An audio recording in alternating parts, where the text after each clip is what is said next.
Bom dia, pessoal. Tudo bem? Eu sou o Guilherme. Estou aqui para mais um vídeo de resolução de exercícios aqui do Joule de Matemática. E hoje vou resolver alguns exercícios da FUVEST. Eu acho importante dizer que esses exercícios que eu escolhi são difíceis. Então, alguns nem tanto, mas a maioria é bem difícil. Então, caso você que está vendo o vídeo tenha tido alguma dúvida, não se preocupe, isso é muito normal. Eu fiz essa lista mais como, como uma forma de vocês treinarem para garantir que vocês conseguem fazer todos os exercícios. Porque se vocês conseguem resolver esses daqui, vocês conseguem resolver a vasta maioria dos exercícios de matemática, eu diria. Não só da FUVEST, como também dos outros vestibulares. Mas enfim, vamos começar aqui. O primeiro exercício, ele tem um pouco de matrizes, um pouco de sistemas lineares e um pouco de trigonometria, que acho que é a parte mais importante. Então, ele começa aqui falando que o alfa e o beta são números reais, tal que o alfa está entre menos π sobre 2 e π sobre 2, e o beta entre 0 e π. Aqui ele fala desse sistema matricial, que se ele for satisfeito, então alfa mais beta tem que ser igual a um valor. Bem, a única parte aqui de matrizes é a gente fazer a multiplicação aqui, né?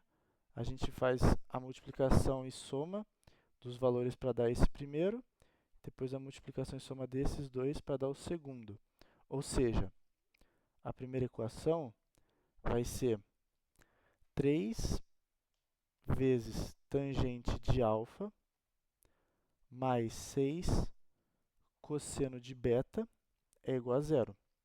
E o segundo, 6 tangente de alfa mais 8 cosseno de beta é igual a menos 2 raiz de 3.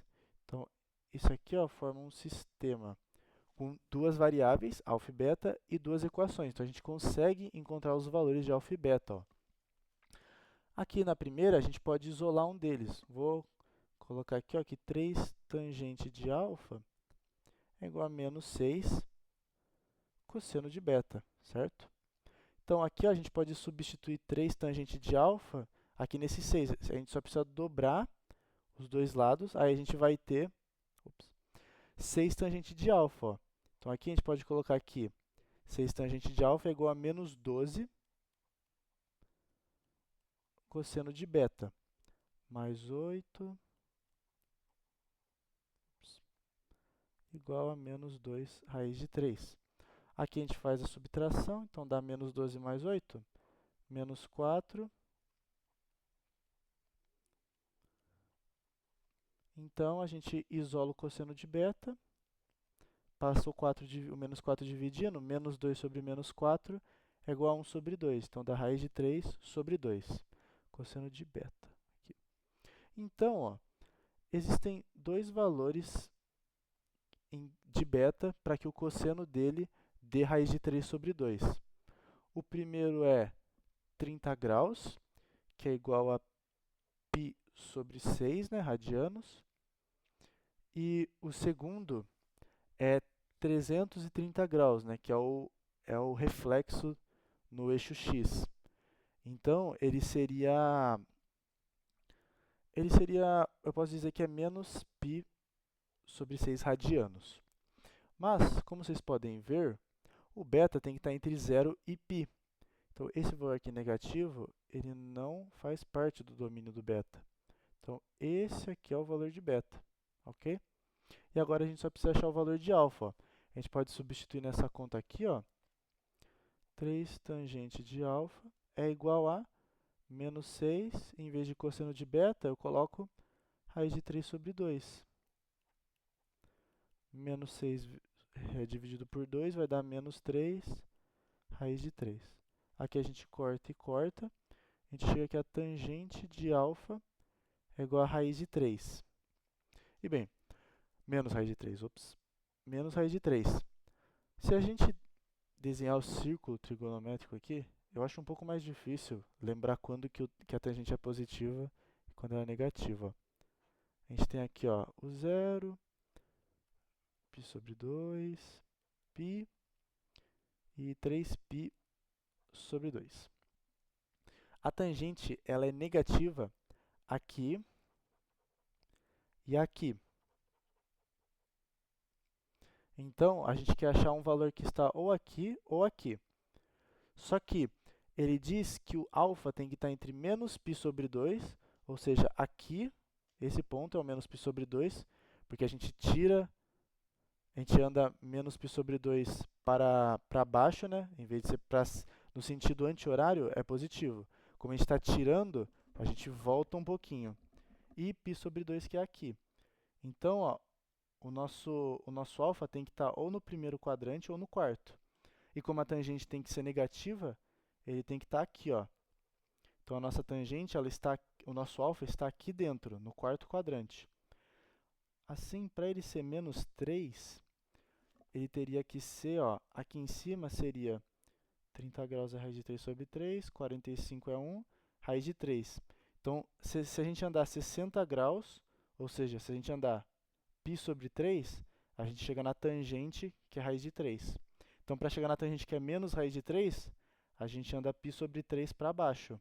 Então, menos π sobre 3. Assim, a gente pode dizer que o nosso alfa é igual a menos π sobre 3, porque é o caminho que a gente tem que andar para que a tangente de alfa seja menos raiz de 3. Ok? Então, ó, o alfa mais o beta acaba sendo menos π sobre 3 mais π sobre 6. Isso aqui é igual a menos 2π sobre 6 mais π sobre 6. Então, a nossa conta ela vai dar menos π sobre 6, que é a letra B. Então, a nossa soma dá isso daqui.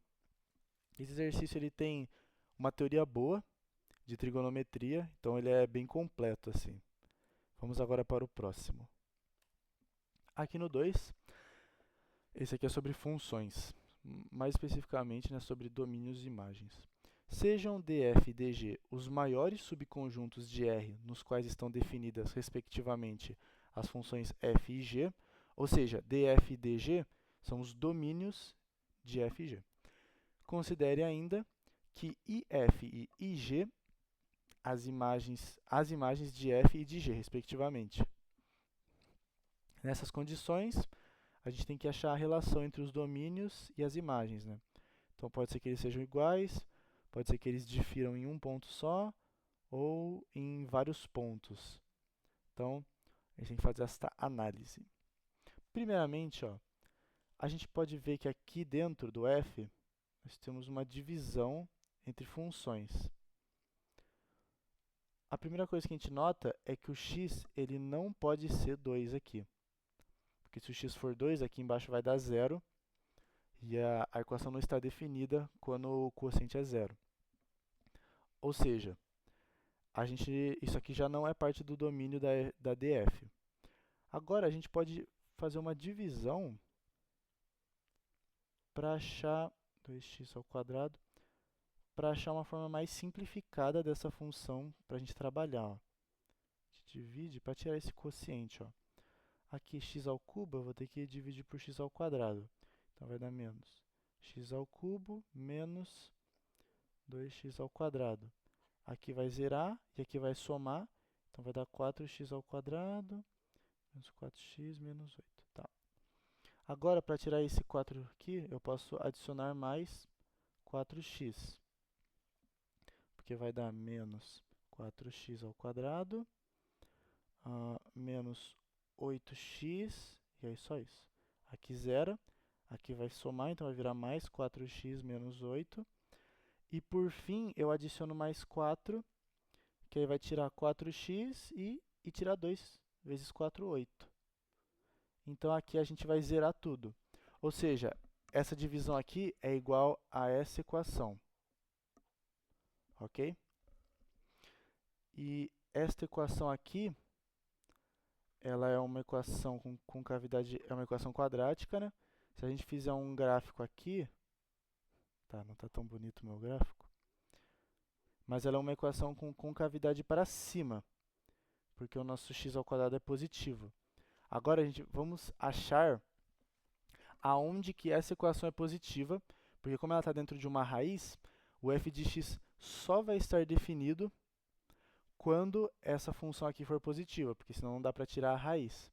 Então, ó, se a gente tirar o delta dela, vai ser b ao quadrado, que é 16, né, porque aqui é 4, menos 4 vezes a vezes c, 16 menos 16 igual a 0. Então, o x ele vai ser igual a menos b, menos 4, mais ou menos o delta, que é 0, dividido por 2a, que é 2. Então, a raiz dessa equação vai ser no menos 2. Vamos checar, ó. Se eu colocar menos 2 aqui, dá 4 positivo, menos 8 mais 4 realmente dá 0. Então, ó, na verdade, a nossa função ela não parece isso daqui. Eu achei que ia aparecer, mas ó, a nossa função ela se parece mais com isso aqui, ó. Ó, tá. Ela é quase, na verdade, ela encosta. Tá, é mais difícil do que eu achava. Mas ela encosta em um ponto só. Aqui, ó. Essa é a nossa função. E aqui, ó, é o menos 2. Então, a função ela só é zero no menos 2. Ou seja, ela é sempre positiva, ela sempre existe. Então, o domínio de f, o df, ele é igual aos reais menos o 2. É o único ponto em que o f não está definido, que é quando o quociente vira zero. Tirando isso, qualquer valor vai fazer o f existir. Agora, vamos ver o domínio de g. Primeiramente, ó, a gente nota que aqui a gente tem um x menos 2. Então, ó, o x de cara já não pode ser igual a 2. Mas, como a gente tem duas raízes, os termos de cima e de baixo tem que dar positivo. Nada f não era isso. Não era assim. Porque a gente podia ter em cima e embaixo ambos negativos, por exemplo, que iam dar um quociente positivo. Então, se fosse tipo menos 2 sobre menos 1, daria 2 no final. Então, a raiz seria positiva. Agora não. Agora, em cima e embaixo tem que ser positivos, que é um problema. Porque, ó, se a gente pega esse x menos 2, que é o quociente, a gente precisa que x menos 2 seja maior ou igual a zero, porque aqui tem que ser positivo para a raiz ou ser igual a zero. Então, ó, o x ele tem que ser maior ou igual a 2. Então, na g, a gente já nota que o x não pode ser nenhum valor negativo, por exemplo, nenhum valor menor que 2. Porque se ele for qualquer valor menor que 2 ou negativo, né, a parte de baixo não vai funcionar. A raiz não vai ser respeitada. Ou seja, o dg ele é diferente do df em muitos pontos. Porque o df ele abarca todos os números negativos. Ó. Se vocês olharem aqui, todos esses valores aqui, ó, de x, a função é positiva. Então, todos os negativos a função está definida em todos os negativos, que não acontece com o g. Ou seja, os domínios não são iguais e eles diferem em vários pontos, que são todos os números negativos. Pelo menos, né? Eu nem sei se nos maiores elas são iguais, mas eu posso dizer com certeza que não é esse, não é esse, não é esse por causa disso. Então, pode ser essa ou essa. Agora, a gente tem que ver se a imagem difere em um ponto ou em vários. Mas, veja bem, ó. O valor de f de x é sempre positivo. Então, a gente pode dizer, ó, como vocês podem ver aqui, ó, a função vai continuar crescendo para os dois lados. Então, ela vai chegando em valores infinitamente grandes e positivos de y. Ou seja, I de f é igual a os números, os números inteiros positivos, ok? Inteiros não, desculpem. Cometi um erro. Não são os inteiros. Ela é igual... Ficou branco. Ela é igual aos números reais positivos, ok? Qualquer número real positivo vai ser encontrado por esse y, porque ela está subindo e subindo. Mas ela para no zero. Então, positivos e o zero está incluso aqui, né? Agora, a gente tem que analisar para ver se a g de x ela chega nesses valores. Como a g de x, essa função é igual a essa, quando esses dois valores são positivos, em cima e embaixo, a gente pode dizer que a gente pode analisar ela a partir do ponto 2, que é a partir do ponto em que ela está definida. Porque é quando aqui embaixo, ó, é quando isso daqui é cumprido, a partir do 2. Só que se a gente ver aqui, ó, ela começa em um certo valor aqui, ela não começa no zero, ela começa num valor acima. A gente pode até dizer qual é, ó, a partir dessa função, que é o x ao quadrado, então é 2 ao quadrado 4, mais 8 mais 4, 16. Então, ó, aqui ela começa no 16 e aí ela vai crescendo. Então, a função g de x, ela não consegue encontrar todos os números positivos, todos os reais positivos, porque tudo que está aqui para baixo, ó, ela não vai pegar essa faixa aqui de números, ela nunca vai encontrar eles, os entre 16 e 0, porque ela não consegue existir em valores entre 2 e menos 2, que é o que seria necessário. Ou seja, a imagem de G, eu posso colocar aqui, ela é igual a x tal que x é maior ou igual a 16. Então, ela não abarca todos os reais positivos. Portanto, elas não diferem em apenas um ponto, elas diferem em vários pontos, do 0 até o 16. Então, tanto a DF quanto a DG diferem em mais de um ponto. Ok? Vamos para a próxima. Essa aqui também sobre funções. Essa aqui eu achei um pouquinho mais tranquila. Se a função f, que está definida nos reais menos o número 2, é definida por 2x mais 1 sobre x menos 2, né? Por isso que ela não está definida no 2, senão o denominador vira zero. E a função g, que é definida por f de x, então g de x é igual a... Tá. Então, ó, a gente sabe que a g ela é igual a f de x. Ou seja, a gente considera que o x da f de x é tudo isso daqui. Porque é o mesmo que dizer, por exemplo, ó, a gente vai fazer a f de x. Então, é 2f de x mais 1 sobre f de x menos 2. Então, aí aqui a gente tem que substituir tudo que é f de x. Ó. Então, vai ficar 2 vezes 2x mais 1 sobre x menos 2. Isso aqui é um 2. Mais 1 sobre 2x mais 1 sobre x menos 2, menos 2. É isso aqui que a gente tem que simplificar para ver qual dessas que vai dar. Ó. Primeiro aqui em cima, o que nós podemos fazer? Ó, vai virar 4x mais 1 sobre x menos 2 mais 1. E aqui embaixo a gente pode jogar esse 2 para dentro dessa fração. A gente pega o denominador comum, que é x menos 2, então vai ficar 2x mais 1. Em vez de menos 2, a gente multiplica por x menos 2. Então, vai ficar menos 2x menos com menos é mais 4. Ok? Então, aqui a gente faz a mesma coisa. A gente joga 1 para essa fração, vai ficar 4x mais 1, tudo sobre x menos 2. E aí, o 1 vira mais x menos 2. Aqui a gente pode simplificar, ó. 2x com 2x, simplifica, então vai ficar 1 mais 4, 5, sobre x menos 2. Ops. Aqui o x menos 2 a gente corta em cima e embaixo, e aqui vai ficar 4x mais x dá 5x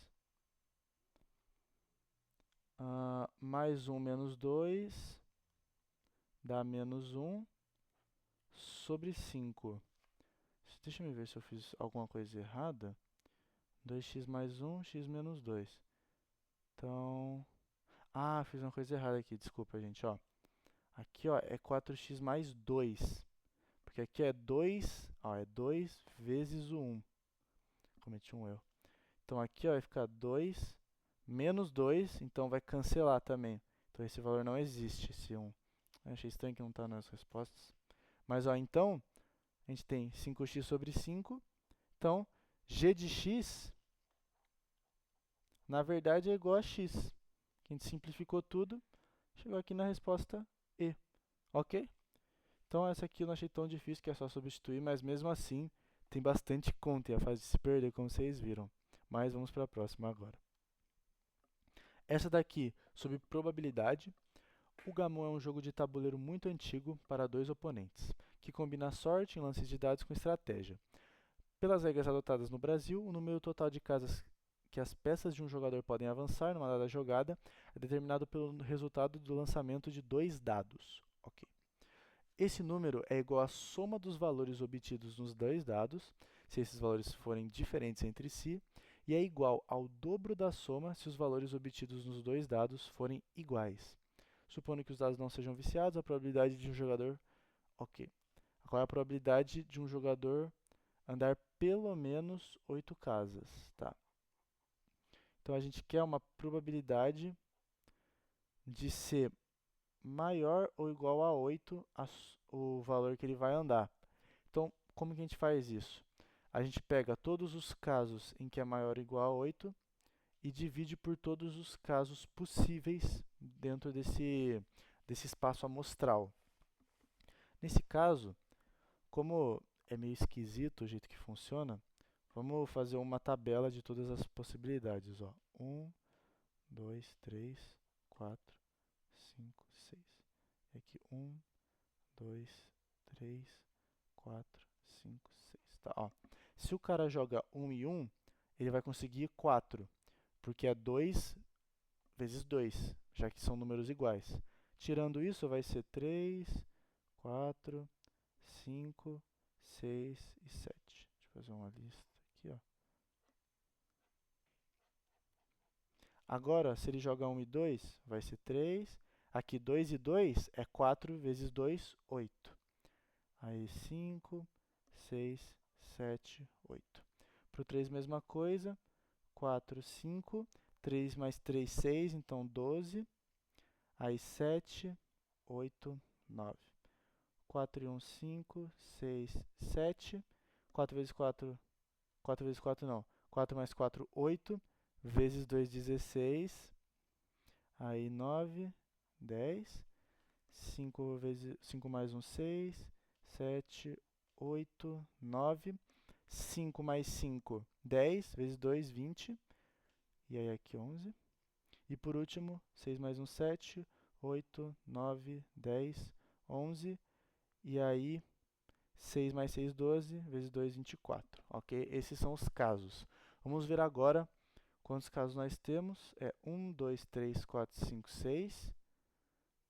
1, 2, 3, 4, 5, 6. Então, nós temos 36 casos, né? Que é 6 vezes 6.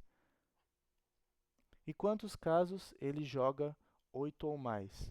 A gente tem aqui, ó, 1, 2, 3, 4, 5, 6, 7, 8, 9, 10, 11, 12, 13, 14, 15, 16, é isto? Aqui mais um, 17. Eu acho que é isto. Os outros são 7, ó, tem uma coluna de 7, uma de 6. Acho que é isso. Então tem 17 casos em que ele joga pelo menos 8, ele anda pelo menos 8 casas. E aqui já está a resposta nesse formato. Então é a resposta C. A gente conseguiu fazer colocando todos os casos e vendo quais era possível, ok? A próxima aqui, sobre geometria plana, na verdade geometria analítica eu diria. Um ponto xy do plano cartesiano pertence ao conjunto F se é equidistante dos eixos x e y e pertence ao círculo de equações dessa forma aqui. É correto afirmar que F... Ok, então ele quer saber quantos pontos de F existem, né? Porque o f ele tem que tanto estar com a mesma distância do x e do y, quanto estar dentro desse círculo. Aqui, a gente pode desenhar, né? Se a gente quiser o gráfico, porque para uma reta, para um ponto estar equidistante do x e do y, ou ele é igual a x, ou ele é x igual a y, inclusive, que é essa reta aqui, que passa no primeiro e terceiro quadrante, ou ele é x igual a menos y, que é isso daqui, né? Que como dá para ver, a distância no x aqui, ó, é a mesma do y. E a mesma coisa aqui, a distância do y é a mesma do x. Então, essas duas retas, elas condizem com essa necessidade. E a gente poderia desenhar o círculo fazendo uma redução dessa fórmula aqui para a fórmula padrão da circunferência, né? Só que isso é meio difícil. Então, o que a gente pode fazer? A gente sabe que, para isso daqui ser respeitado, a gente precisa ou dessa equação ou dessa. Então, a gente pode só substituir nessa grande fórmula aqui e ver quantos valores a gente vai ter para cada uma. A gente faz com as duas e a gente vê quantos valores a gente vai ter. As do primeiro quadrante e do terceiro vão ser dessa daqui e as do segundo e quarto vão ser dessa, ok? Nesse caso aqui, ó, só tem o primeiro e o segundo nas respostas. Então, ó, as do primeiro são as que a gente conseguiu com essa igualdade aqui, e as do segundo essa. Então, ó, vamos analisar o primeiro quadrante. Tudo que é y ao quadrado, eu vou trocar por x. Tudo que é y, eu vou trocar por x, né? Então, y ao quadrado vira x ao quadrado. Então, a gente vai ter, ó, x ao quadrado mais x ao quadrado, menos 2x, menos 6x, mais 2 igual a zero. Juntando os termos semelhantes, ó, 2x ao quadrado, menos 8x, mais 2 é igual a zero. Aqui a gente tem uma equação do segundo grau. Vamos achar as raízes, né? O delta b ao quadrado é 64, menos 4ac, 4 vezes 2, 8, vezes 2, 16, que é 48. Então, aqui eu nem preciso achar, né, o valor de x, porque como o delta ele é positivo, ó, eu sei que o x é igual a menos b8, mais ou menos raiz de 48 sobre 2a, que é 4. Então, eu sei que existem dois valores aqui que vão fazer com que esse x seja raiz, o x1 e o x2. Então, ó, existem dois pontos no primeiro quadrante. Então, a gente tem pelo menos dois pontos, talvez 3 ou 4. Vamos ver agora, ó, no segundo, que é substituindo todo y por menos x, né? Que isso aqui é a mesma coisa que menos x igual a y. Então, vamos ver aqui. X ao quadrado mais menos x ao quadrado menos 2x menos 6 menos x mais 2 igual a zero. Então, aqui a gente vai ter x ao quadrado mais x ao quadrado, né? Que é soma esse sinal, menos 2x mais 6x. Não, que 6x? É, mais 6x, isso. Mais 2 igual a zero. Então, aqui a gente vai ter 2x ao quadrado igualzinho. Aqui, entretanto, a gente vai ter 4x mais 2. Então, mudou um pouquinho a nossa equação. Foi de menos 8x para mais 4x. Então, ó, eu vou achar as raízes aqui em cima, porque eu estou ficando sem espaço.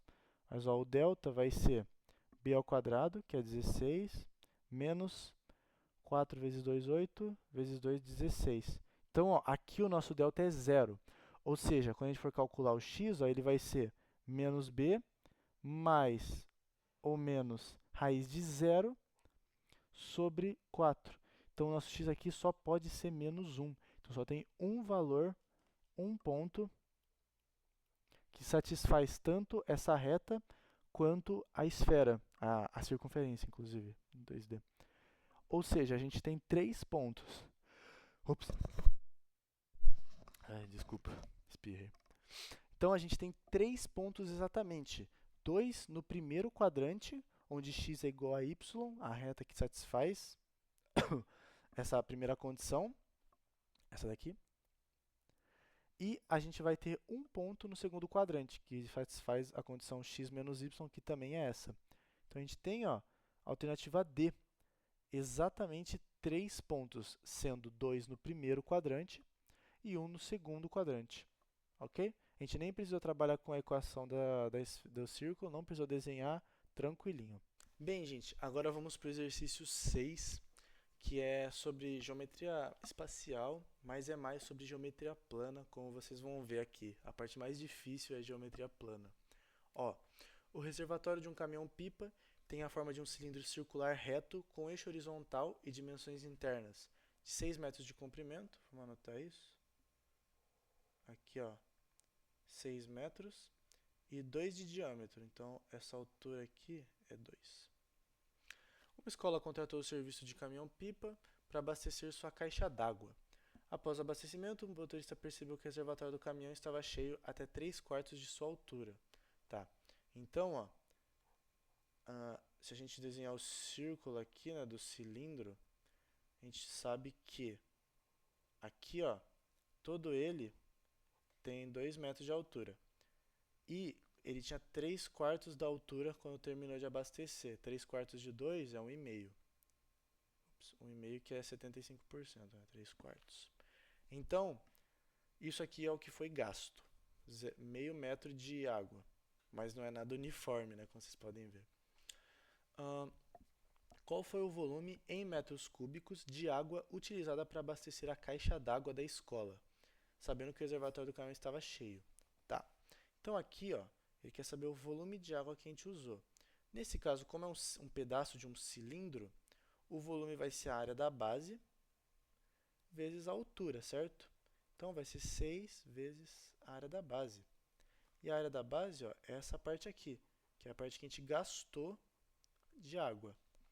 Mas como é que a gente vai achar essa área da base?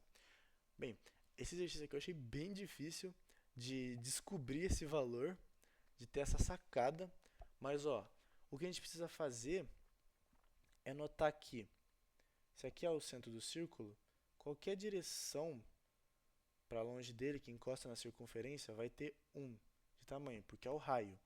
Então, ó, a gente pode desenhar um triângulo aqui que tem os lados 1, que encostam nas bordas aqui e no centro do círculo. Ó. Então, a gente vai ter basicamente esse triângulo aqui. Ó.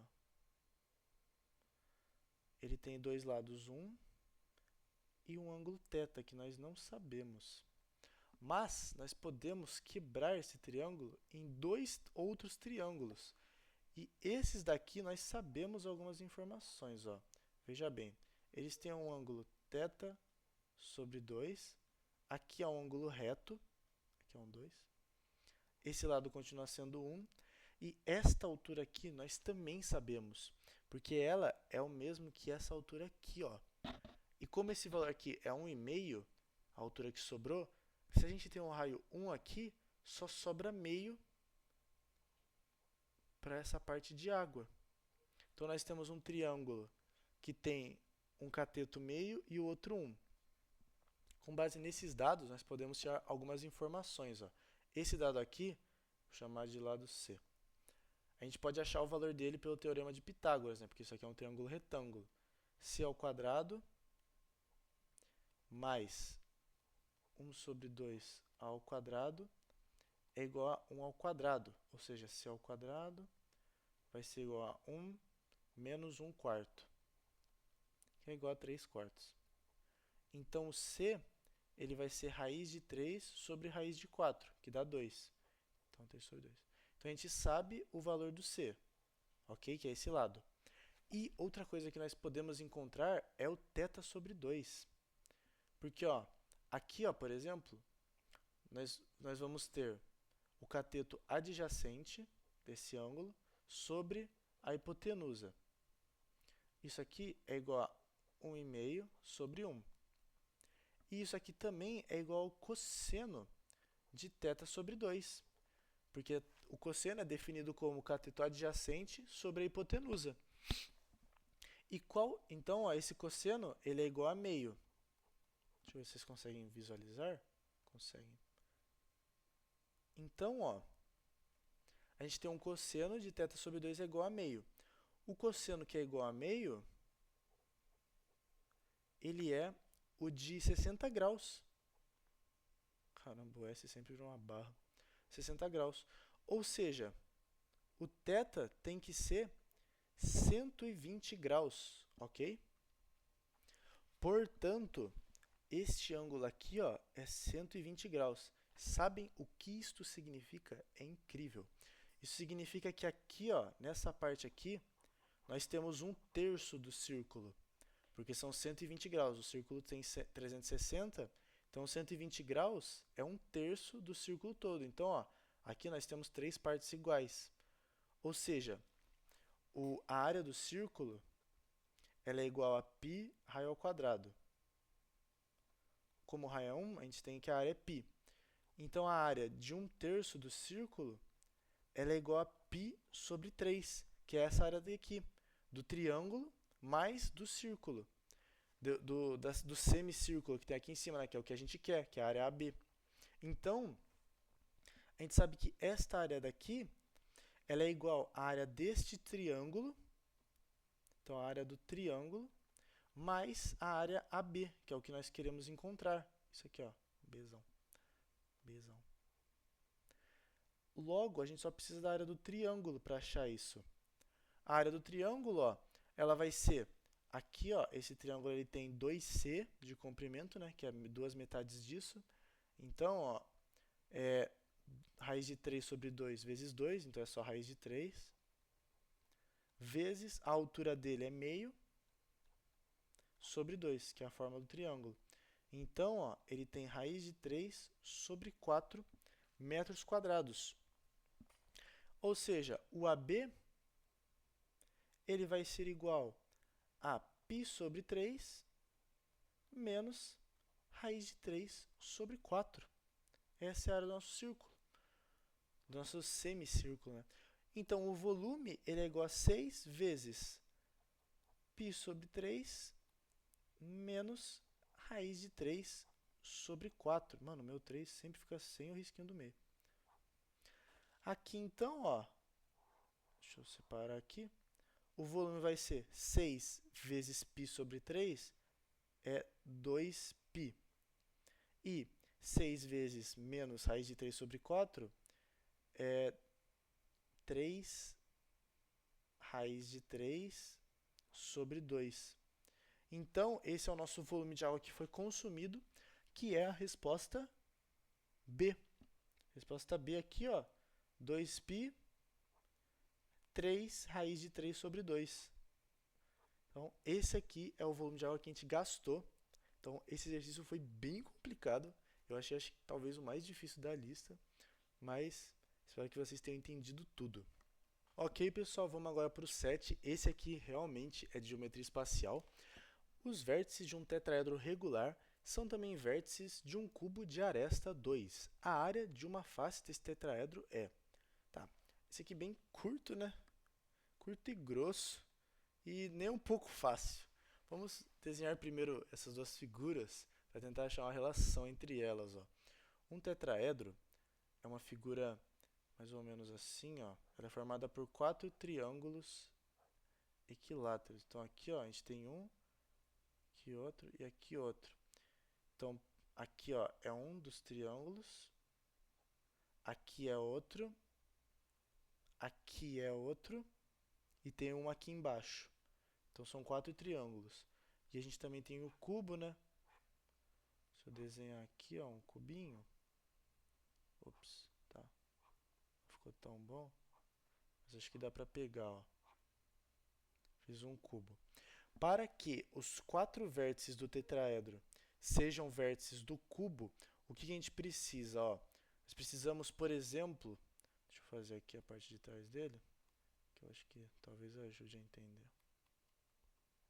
A gente precisa aqui, por exemplo, esses dois vértices aqui sejam esses daqui e esses dois daqui sejam este e este. Então, ó, É isso mesmo. É exatamente isto. Achei que eu tinha me confundido, mas realmente, ó. Então a gente teria o que, ó? Um triângulo aqui. Essa é uma das faces do tetraedro. Aí a gente teria uma coisa aqui, ligando esses dois. Uma coisa aqui. E uma coisa aqui, ó. Ou seja, ele estaria com duas arestas aqui, duas aqui, ó. Então, como vocês podem ver, ó, ele é formado por 4 triângulos. Este, que vai para trás. Este aqui, que também vai para trás. Este daqui. E por último, esse aqui, que é o que está na nossa cara. E todos eles têm o mesmo tamanho, né? Tipo, os lados aqui, ó, são sempre uma diagonal do cubo. É que esse aqui ficou bem ruim. Deixa eu apagar aqui, ó. Esse cubo devia estar mais ou menos aqui assim, ó. Ele não ficou tão bom, ficou meio bosta. Mas enfim, ó. Tá, não ficou tão bom o meu cubo. Mas eu espero que vocês tenham conseguido entender com o meu cubo feioso, é algo assim. Então aqui a gente tem as... O importante saber é que o lado aqui, a aresta do tetraedro, ela é uma diagonal do cubo. Então se o cubo tem 2 de lado, a aresta do tetraedro, que é o diagonal do cubo, ela tem que ser 2 raiz de 2, ok? Então a gente imagina, ó, que o tetraedro é formado por faces triangulares equiláteras de tamanho 2 raiz de 2. Então aqui a gente consegue achar a área do triângulo, considerando que são dois triângulos retângulos, e aqui embaixo a gente tem raiz de 2, né, que é metade de cada um, e aqui é raiz de 2 raiz de 2. Então, esse lado aqui que eu chamo de C é um cateto de um triângulo retângulo.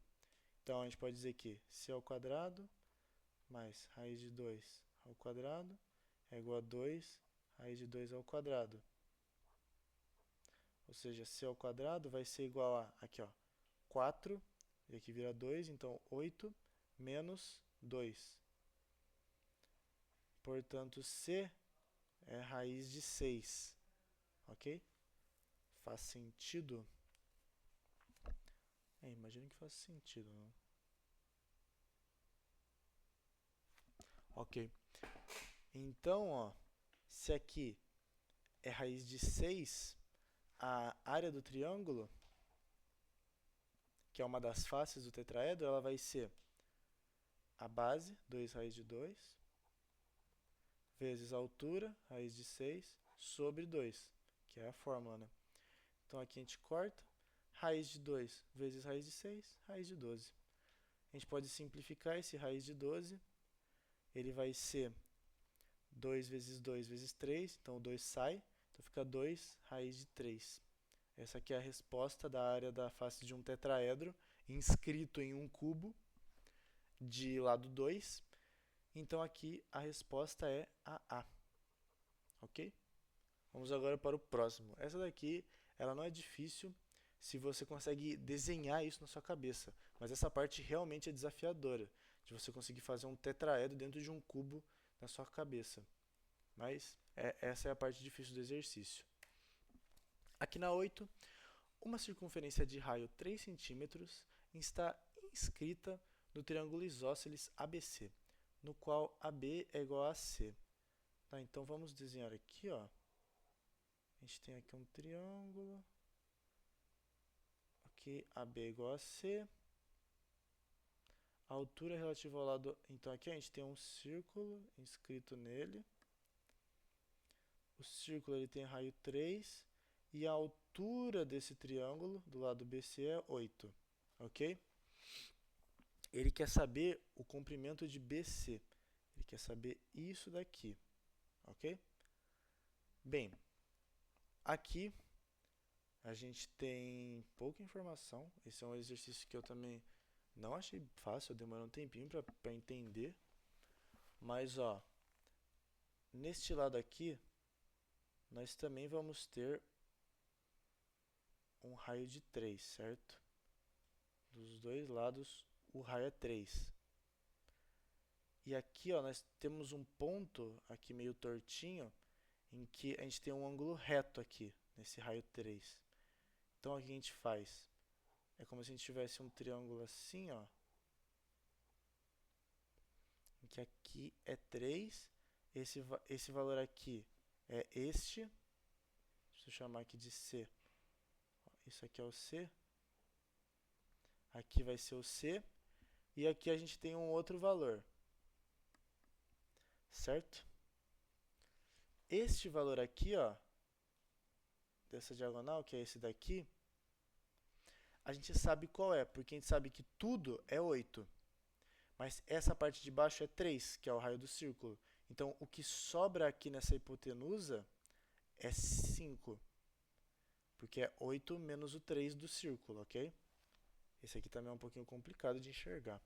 Então, nós conseguimos achar este lado aqui, certo? Este lado C, então, ele vai ser C ao quadrado mais 3 ao quadrado é igual a 5 ao quadrado.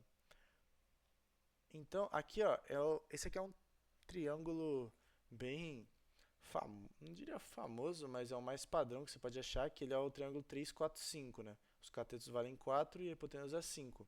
Mas vou fazer aqui só para confirmar, ó, C ao quadrado mais 9 é igual a 25. Então, C ao quadrado é igual a 16, então C é igual a 4. Ok? Então, esse valor aqui, ele é 4. Mas, se vocês notarem, ó, esse triângulo aqui, ele tem um certo ângulo aqui em cima, um θ. Se a gente for analisar, eu vou desenhar aqui do lado, para não ficar tudo junto. Ficou muito ruim. Calma, deixa eu desenhar um pouquinho mais para o lado. Ó.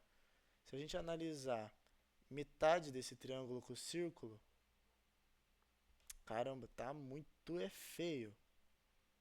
Tá muito feio, é. Tá, imaginem que esse triângulo aqui é esse daqui. Ele também tem esse lado θ, e também tem esse ângulo reto aqui, ó, que é o mesmo desse. Então, esse triângulo e esse daqui, ó, esse ângulo aqui é θ. Então, esses triângulos são semelhantes.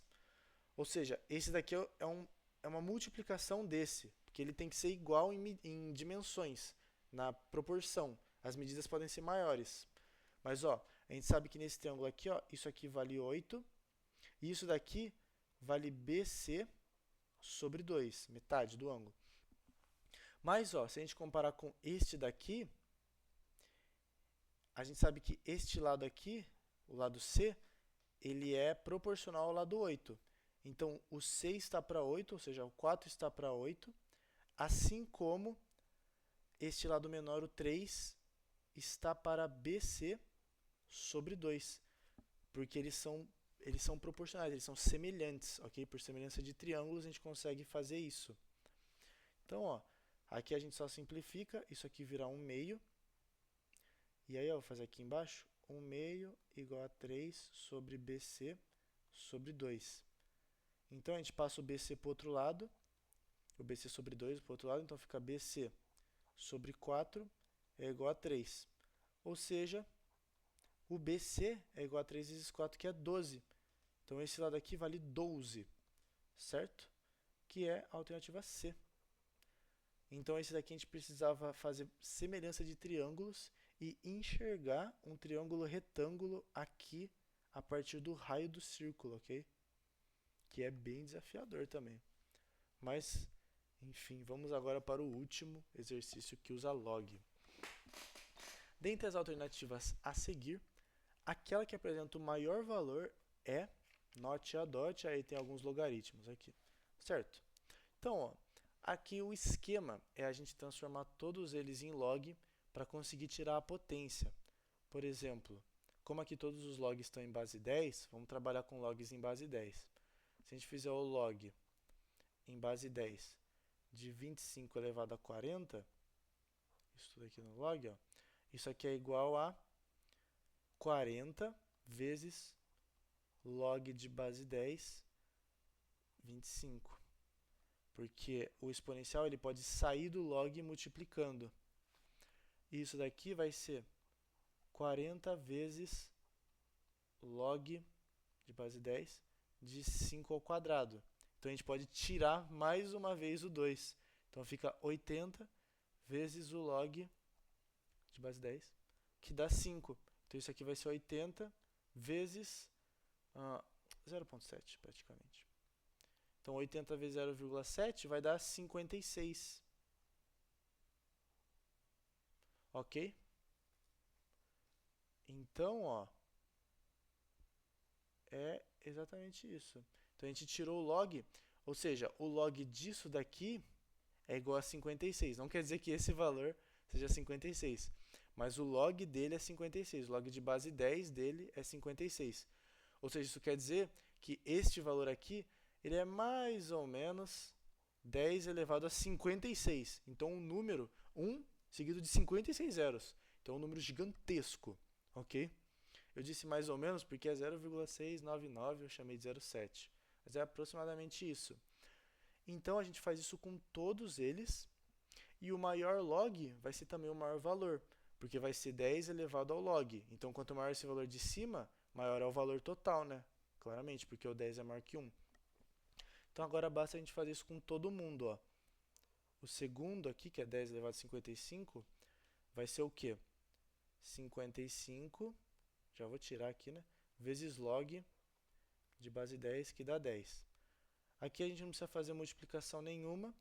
Log de base 10 que dá 10 é 1, porque 10 elevado a 1 é 10, ok? 10 elevado a 1 é 10. Se fosse, tipo, log de base 10 que dá 100, aí seria 2, porque 10 elevado a 2 é 100, ok? Então aqui a gente tem 55, é um pouquinho menor, então não ganha.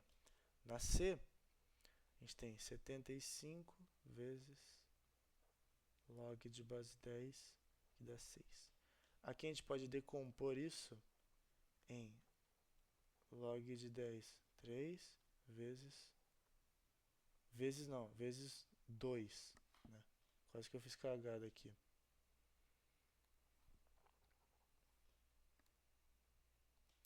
Log de 3 vezes 2, né? Isso que é o 6.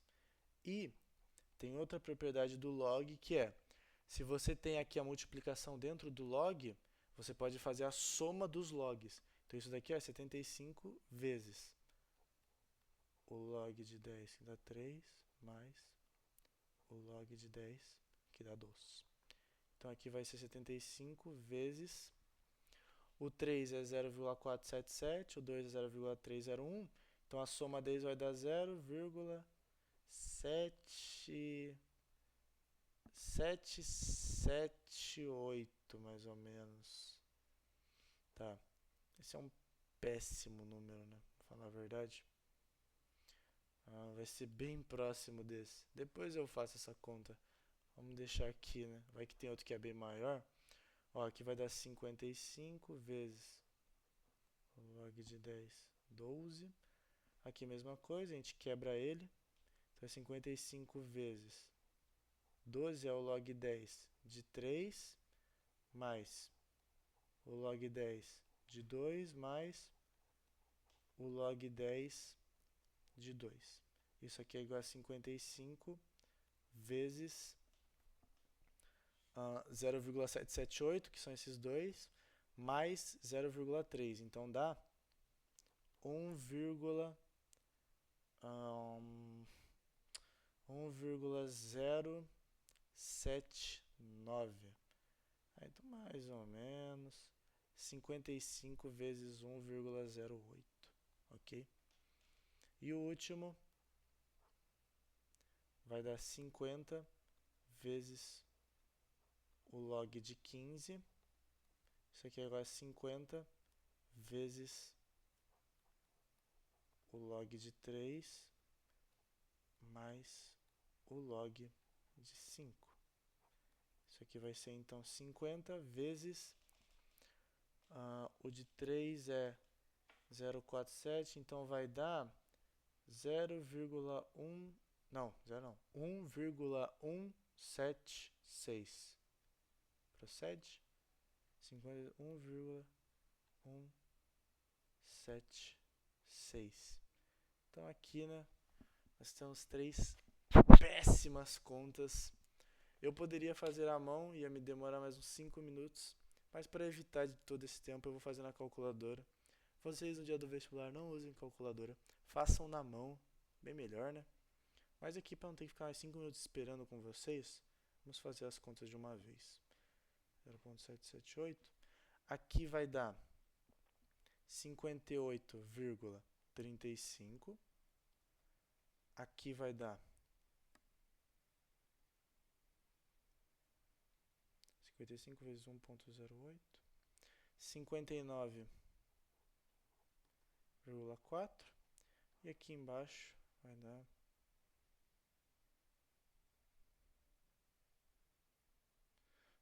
por muito pouco.